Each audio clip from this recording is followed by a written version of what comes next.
नमस्कार, मैं कीर्ति।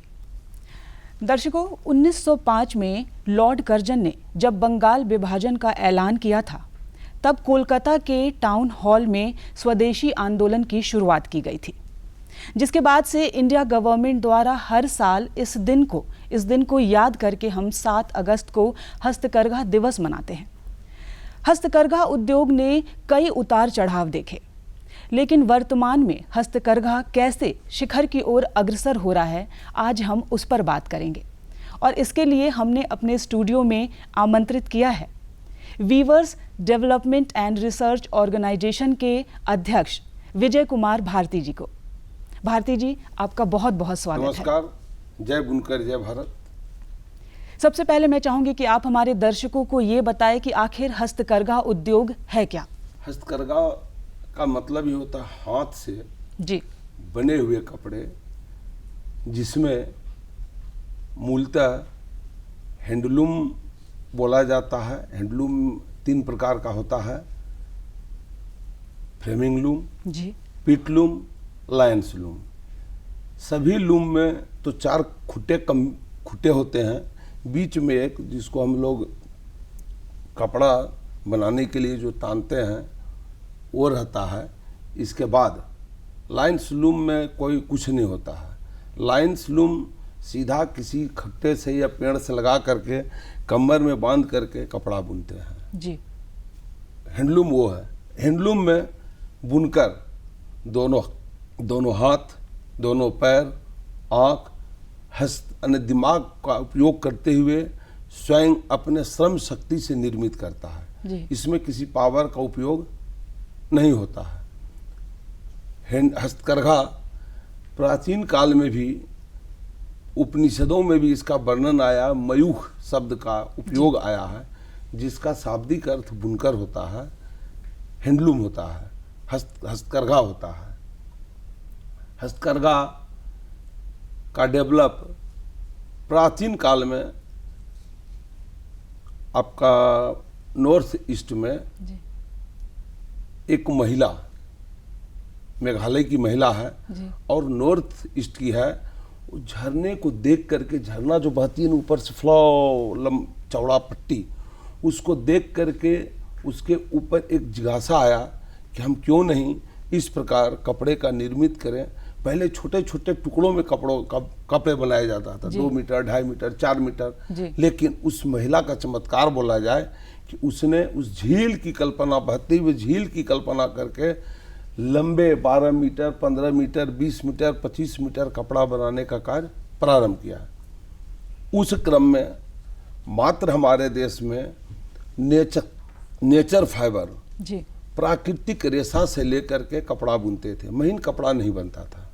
लेकिन ऋषि गृहमस्थ ऋषि ने कपास का खोज किया।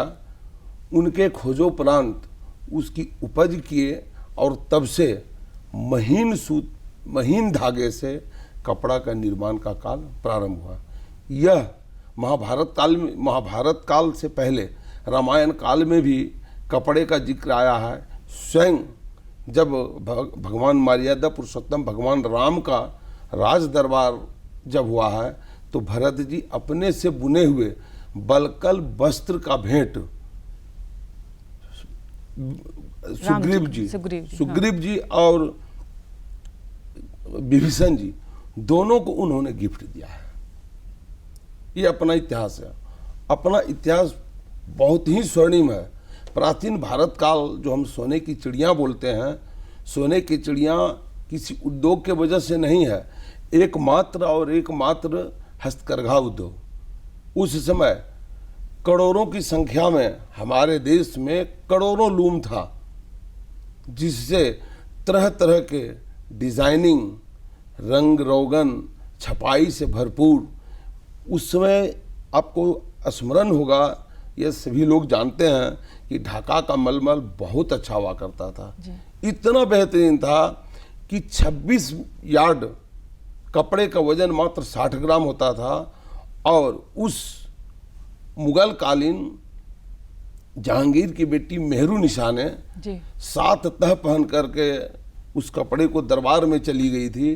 तो जहांगीर ने बोला, नामुराद, तुम इतनी बेशरम हो कि तुम में हया नहीं है और तुम इस कपड़े को पहनकर आ गई हो। तो उसने उत्तर दी है कि अब्बाजान क्या करें, हमारे बुनकर इतने अच्छे कपड़ा बनाते हैं, इतने दक्ष हैं कि 7 तह पहनने के बावजूद भी मेरा शरीर दिखाई दे रहा है।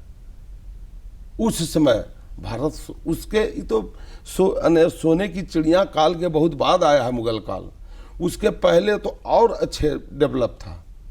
लेकिन दुर्भाग्य बोलिए, अंग्रेजों ने बहुत हरास किया। जो रहा बाकी था, 47 में नेहरू जी की सरकार आई, कांग्रेस की सरकार आई और पावर लूम सेक्टर को बढ़ावा देने के चक्कर में इस सेक्टर को पूरा सत्यानाश किया। कहा जाए ये अर्श पर था, आसमान में था, गिरकर फर्श में पड़ गया, जो अभी तक झेल रहा है। वर्तमान में आप हैंडलूम उद्योग को कहाँ देखते हैं, क्योंकि समय समय पर इसने कई उतार चढ़ाव देखे? बिल्कुल, आपने सत्य कहा। हमारा हैंडलूम उद्योग प्राचीन काल में ऋषि मुनियों द्वारा, राजतंत्र में राजाओं द्वारा संरक्षित, जी, सुरक्षित, इसको पूरा संरक्षण सुरक्षा देता था। गांव बसा करके हैंडलूम उद्योग को बढ़ावा देता था, बुनकरों को खाने के लिए, उपजाने के लिए जमीन देता था। अच्छा, जीआई अधिनियम का हस्तकरघा उद्योग को भी और बुनकरों को भी कितना लाभ मिल रहा है? नहीं, लाभ तो है, निस्संदेह लाभ है। यह नियम, यह एक्ट 1999 में लागू हुआ। जी। सरकार तो इम्प्लीमेंट कर दिया कि ये लागू हो, लेकिन ये पूर्ण रूपेण लागू नहीं हो पाया। इधर 14 के बाद ये बहुत जोर शोर से लागू हुआ। मैं इसका जीता जाता उदाहरण एक दो जगह मैं देखता हूँ। बनारस का बनारसी साड़ी, जी, जो सिल्क का बनारसी साड़ी है, उसका एक तरह से पेटेंट है और कहीं भी कोई नहीं बना सकता है। जैसे यावला का पठानी साड़ी, जी, वो भी कोई नहीं बनाता। कई एक है देश में, है महेश्वरी है, बालूचूरी है, कोल्हापुरी है, कई एक चीज़ है जिस पर है क्षेत्र का प्रभाव। इसका मतलब यह है कि भौगोलिक स्थिति से जिस क्षेत्र में अच्छे डिजाइनिंग के माल बन रहे हैं, उसको बढ़ावा देने के लिए जीआई एक्ट लगाया गया। लेकिन बीच में एक गड़बड़ी होता है, क्या इसका जो अधिकारी है इसको सुरक्षा नहीं दे पाते हैं। जी। जैसे बनारस के बुनकर बहुत खुश थे और हैं भी, लेकिन वहाँ के कुछ कारीगरों को चाइना उठाकर ले गया और सेम माल उससे बहुत सस्ते दामों में बांग्लादेश के माध्यम में भारत में दे देता है। और भारत के बाजार में उसी बनारसी साड़ी का दाम मात्र 50% 70% पर बेच देता है, जो बड़ा ही अशोभनीय है और हमारे बुनकरों की आमदनी चली जा रही है। सरकार से मेरा आग्रह है, निवेदन है, वो यदि इस चीज को रोक दे तो मेरा बुनकर बल्ले बल्ले हो जाएगा, मेरा बुनकर का भाग्य जग जाएगा, बुनकर की आमदनी बढ़ेगी। यदि आमदनी बढ़ता है तो देश का आर्थिक स्थिति सुदृढ़ होगा। न सिर्फ पुरुषों को बल्कि महिलाओं को भी सुदृढ़ बनाया है हस्तकरघा उद्योग ने। कितनी आत्मनिर्भर बनी हैं आज की महिलाएं और आज के पुरुष हस्तकरघा उद्योग से जुड़कर? बिल्कुल, आपका कहना सत्य है, लेकिन इसमें मैं एक बात और जोड़ना चाहूँगा जी। हस्तकरघा उद्योग सिर्फ पुरुष स्त्रियों का नहीं है, इसमें घर के बूढ़े, बच्चे, किशोर सभी का डिस्ट्रीब्यूशन रहता है। एक नहीं, एक हस्तकरघा उद्योग में 4 लोग कम से कम रोजगार मिलता है। भारत की 50% बेरोजगारी खत्म हो जाएगा, क्योंकि एक हस्तकरघा उद्योग में 4 लोग को नौकरी मिल रहा है, 4 लोग को रोजगार मिल रहा है। इसमें कभी ऐसा कोई कल्पना में भी न सोचे कि बूढ़े काम नहीं करेंगे, काम नहीं होगा, माँ बहनें काम नहीं करेगी, काम नहीं होगा, पुरुष तो काम करेगा जी। लेकिन महिलाएं की प्रमुख भूमिका रहता है। महिलाएं उठ करके बॉबिन भरती है, यदि जहाँ सूत काटने की परंपरा है सूत काटती है, मेल मेंबर्स ज़्यादा बुनाई का काम करते हैं, लेकिन नॉर्थ ईस्ट में आप जाएंगे, बंगाल जाएंगे तो 50% महिलाएं भी पूरा अपनी श्रम शक्ति से बुनाई का काम करती है। इसमें पुरुष और महिलाएं दोनों आत्मनिर्भरता की ओर है, और यदि ढंग से किया जाए तो सक्षम है काम करने में और रोजगार देने में, और स्वयं को आत्मनिर्भर बना। स्वयं गोड्डा से हैं और गोड्डा में काफ़ी संख्या में बुनकर हैं, आप कैसे उन्हें देखते हैं, क्योंकि जगह जगह वहाँ के बुनकर जाके अपनी हाथ की कारीगरी दिखाते हैं? मैं बुनकर हूँ और बुनकर परिवार से हूँ जी। मैं पारंपरिक बुनकर हूँ। मेरे दादा, पिताजी, माँ, बहनें सारी बुनाई का काम किए हैं जी। और बुनाई करके, बुनाई परिवार से होते हुए मैं देश घूमता हूँ कि रियल में हमारे बुनकरों को क्या कष्ट है जी। इसलिए वहाँ के बुनकर नहीं बोले कि एक बच्चे का भी महत्व है बुनकर, ये हस्तकरघा उद्योग में बड़ों का भी है, बूढ़े का भी है, सबों का है। इसीलिए इसमें उसके संबंध में बोलना ही कोई मतलब नहीं है। हमारे गांव में 5000 बुनकर हैं। हमारे यहाँ पूरा सिल्क कपड़े पर काम होता है। हमारे बुनकर समाज में कोई दुखी नहीं है। हमारे यहाँ सारे लोग काम करते हैं, खटते हैं, पूरा मेहनत करके खाते हैं। कोई भी हमारे यहाँ बिना मेहनत का नहीं खाता है। हमारे गांव बहुत अच्छा है। ग्राहकों की डिमांड कैसे पूरी की जाएगी, क्योंकि समय समय पर क्या होता है कि बदलाव देखने को मिलता है।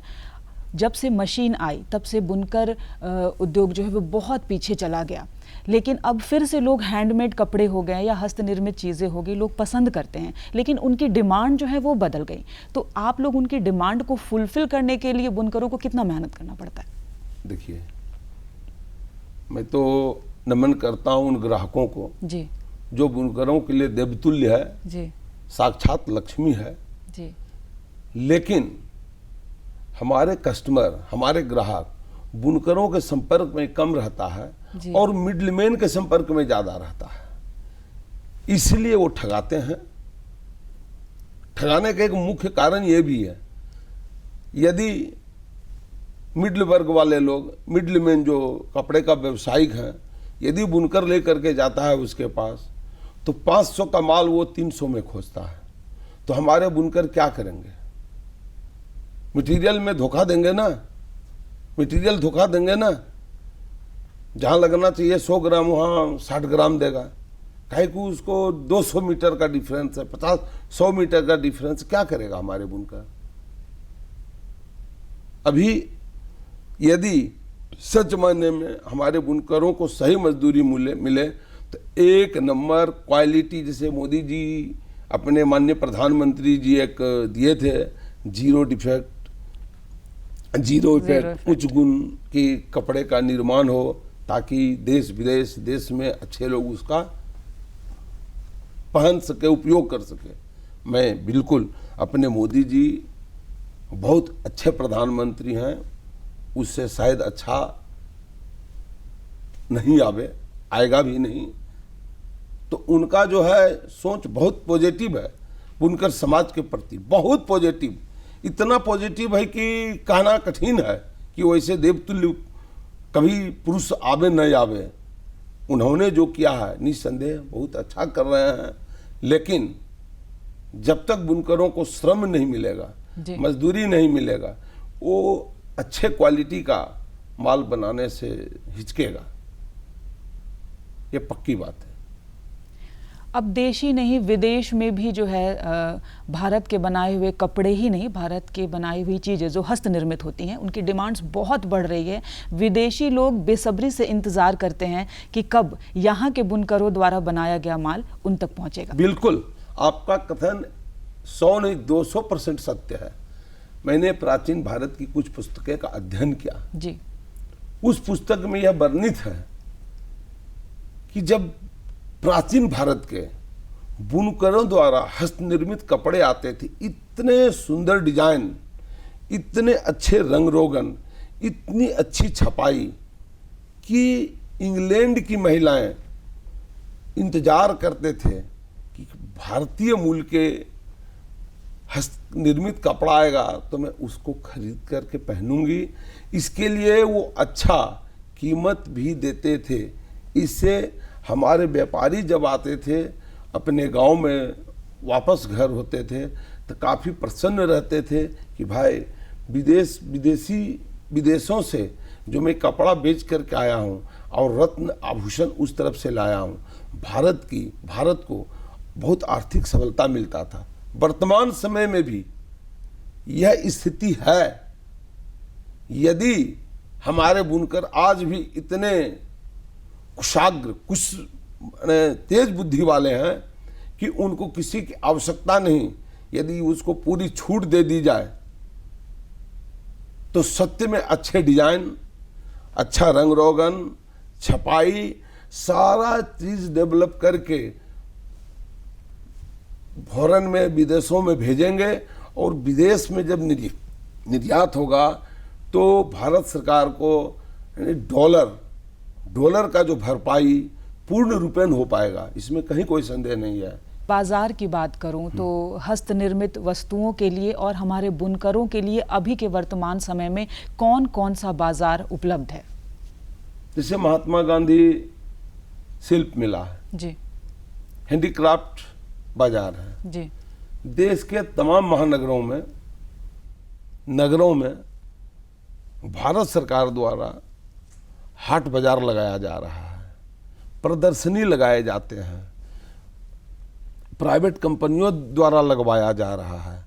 कई एक ब्रांड दे दिए गए, जैसे हैंडलूम मार्का दे दिया गया है, इंडिया ब्रांड दे दिया गया है, कई एक चीज़ें का इतने ज़्यादा दे दिए गए हैं कि उसमें बुनकरों को काफ़ी लाभ मिलेगा। सरकार से गुजारिश है खास करके हैंडलूम विभाग से कि जहाँ जहाँ हैंडलूम का मेला लग रहा है, एक्सपो लग रहा है, प्रदर्शनी लग रहा है, हाट बाजार है, वहाँ पर यदि ऐसे बाज़ारों का निर्माण करते हैं तो उनके रख रखाव, संरक्षण, सुरक्षा और बुनकरों को जो दिया जा रहा है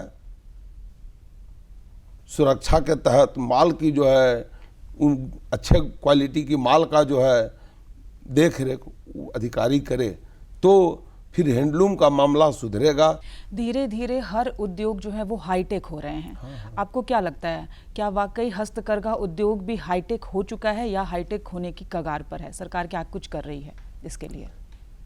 देखिए, हाईटेक तो बहुत कुछ हो गया है, नो डाउट, इसमें कहीं कोई अंतर नहीं है, लेकिन मैं पहले भी बता चुका हूं, यदि भारत सरकार हैंडलूम के माध्यम से या हस्तकरघा उद्योग के माध्यम से बेरोजगारी दूर करना चाहे तो इसको पुनः संरक्षण सुरक्षा दोनों दे और इसके लाभान्वित योजनाओं से बुनकर को जोड़े। देखिएगा आने वाले 1 वर्षों में यदि 50% बेरोजगारी दूर नहीं हो गया तो फिर हमको आप बोलिएगा इसी स्टूडियो में बुला करके कि विजय जी आपका थीम गलत था, मैं स्वीकार करूंगा। आने वाले समय में बुनकरों के लिए क्या कुछ संभावनाएं हैं या फिर आज के बुनकरों को कल आप कहां देखते हैं? देखिए, हमारे बुनकर सृष्टिकाल से जी काफी तीक्ष्ण बुद्धि वाले हैं, कर्मठ हैं, विवेकी हैं जी। उन्होंने दुनिया को असभ्य मानव से सभ्यता की ओर ले गया है, या उसको जितना मेहनत करना पड़े, जाड़ा गर्मी बरसात तीनों में कभी उसका हाथ नहीं रुकता है। हाथ रुकेगा तो कपड़ा बनना रुक जाएगा और यदि हाथ चलता रहेगा तो निसंदेह कपड़ा बुनता रहेगा। हमारे कारीगर दक्ष हैं, तेज हैं। यदि सरकार इस ओर ध्यान दे, यदि कुछ हाईटेक हो भी गया है चिंता नहीं है, अपने जगह पर आकर के अपनी नई टेक्नोलॉजी से इसको ऊंचाई तक ले जाएगा और पुनः भारत को मान सम्मान प्राचीन काल के जैसा मान सम्मान दिलाएगा, यह मैं आशा करता हूं। मैं यह कहना चाहता हूं कि बुनकरों के हित में भारत सरकार एकल विंडो सिस्टम लागू करे जो उचित है और बुनकरों के हित में है। तो समय बदलता रहता है, लेकिन यहाँ पर सबसे बड़ी बात यह है कि हमारे बुनकर जो हैं हमारे भारत का गौरव हैं। तो इस गौरव को अगर बचाना है तो बहुत ज़रूरी है कि हम बुनकरों का भी सम्मान करें, बुनकरों को भी सुरक्षा दें। हस्तकरघा उद्योग जो है वो शिखर की ओर धीरे धीरे अग्रसर हो रहा है। हम यही उम्मीद करते हैं कि आने वाले समय में हस्तकरघा उद्योग एक ऊंचाइयों को छुए और हमारे भारतवर्ष का नाम और रोशन करे। तब तक के लिए इस कार्यक्रम में हमें दीजिए इजाज़त। नमस्कार। नमस्कार।